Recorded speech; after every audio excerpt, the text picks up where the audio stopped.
ഇങ്ങോട്ട് നോക്കി നിങ്ങൾ ഇത്രയും മനോഹരമായി വിരിഞ്ഞിക്കണ മല്ലിക തോട്ടം അതിന്റെ ഒപ്പം തന്നെ സൂര്യകാന്തി തോട്ടം. കേരളത്തിൽ തന്നെ ചിലപ്പോൾ നിങ്ങൾക്ക് ഇത്രയും മനോഹര ഒരു കാഴ്ച നിലവിൽ കാണാൻ കഴിയണമെന്നില്ല. അപ്പൊ എല്ലാവരും കണ്ടോളി. നമ്മളെ മലപ്പുറം ജില്ലയിൽ വണ്ടൂര് ഇതാക്കുന്നത് 10 ഏക്കറിലാണ് ഈ സൂര്യകാന്തി തോട്ടം ഉണ്ടാക്കിയിട്ടുള്ളത്. സൂര്യകാന്തി തോട്ടം മാത്രമല്ല കേട്ടോ വരും കണ്ടോളി. ജില്ലയിലെ പ്രമുഖ കർഷകനായ വരമ്പങ്കല്ല് സ്വദേശി കരുവാടൻ കബീറാണ് 15 ലക്ഷത്തോളം രൂപ ചെലവാക്കി 10 ഏക്കർ പാട്ടകൃഷിയിൽ മനോഹരമായ കൃഷി ഒരുക്കി. 10 ഏക്കർ കൃഷിയിൽ 3 ഏക്കറോളം ചെണ്ടുമല്ലികയും 2 ഏക്കറിൽ സൂര്യകാന്തി പൂക്കളും 5 ഏക്കറിൽ തണ്ണിമത്തൻ കൃഷിയും പച്ചക്കറി കൃഷിയുമാണ് വളരെ മനോഹരമായി ഒരുക്കിയിട്ടുള്ളത്.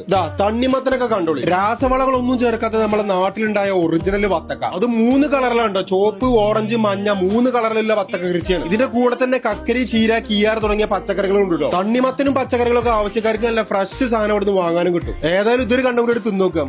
വത്തക്ക ഒരു രക്ഷയില്ല കേട്ടോ. ഓറഞ്ച് വത്തക്ക പൊളി കേട്ടോ. ഒന്നും നോക്കാല്ല, വരുന്നോലൊക്കെ ഓരോ കണ്ടതും കൊണ്ടേകൊണ്ടും കൂടിക്ക്. പൂന്തോട്ടത്തിനുള്ളിലാക്കണം വിശാലമായി ഇരിക്കല്ല സൗകര്യം അത് വേറെ ഉണ്ടാക്കി. ഇജാതി വൈബൊക്കെ ഇനി വേറെ എവിടുന്ന കിട്ടുക. പ്രവേശന ചാർജ് തുച്ഛമായ 30 രൂപ മാത്രമേ ഉള്ളൂ. ഇതിന്റെ ലാഭത്തിന്റെ 30% അദ്ദേഹം പാലിയേറ്റീവിന് സംഭാവനയായി നൽകാനാണ് തീരുമാനം. ഇത്രയും മനോഹരമായ ഒരു സംഭവം നമ്മുടെ നാട്ടിലുണ്ടാക്കിയിട്ട് ആരും മിസ്സാക്കണല്ലോ. അപ്പൊ വീടുകളെ ചങ്കൊക്കും കുടുംബക്കാർക്കും കൂട്ടർക്കൊക്കെ നേരത്തെ അയച്ചെടുത്തോളും ചേർത്തറട്ടം കണ്ട്. നമ്മൾ ഓരോരുത്തരുടെയും സാന്നിധ്യവും സഹകരണമൊക്കെയാണ് നമ്മുടെ നാടിന്റെയും ഇതുപോലത്തെ കർഷകരുടെയും വളർച്ച. അപ്പൊ ആലോചിക്കാതെ കുട്ടികളും മക്കളെയും കൂട്ടി നേരെ പോകുന്നോളൂ. പാർക്കിങ്ങിന് പ്രത്യേക സൗകര്യം ഇവിടെ ഒരുക്കിയിട്ടുണ്ടോ. അപ്പൊ അതിന്റെ ലൊക്കേഷൻ വരുന്നത് മലപ്പുറം ജില്ലയിലെ വണ്ടൂര്, അടുവത്ത്, വെള്ളാമ്പറം, പാലാമടം, സഹ്യ കോളേജിന്റെ തൊട്ട് ബാക്കിലായിട്ടാണ് കേട്ടോ.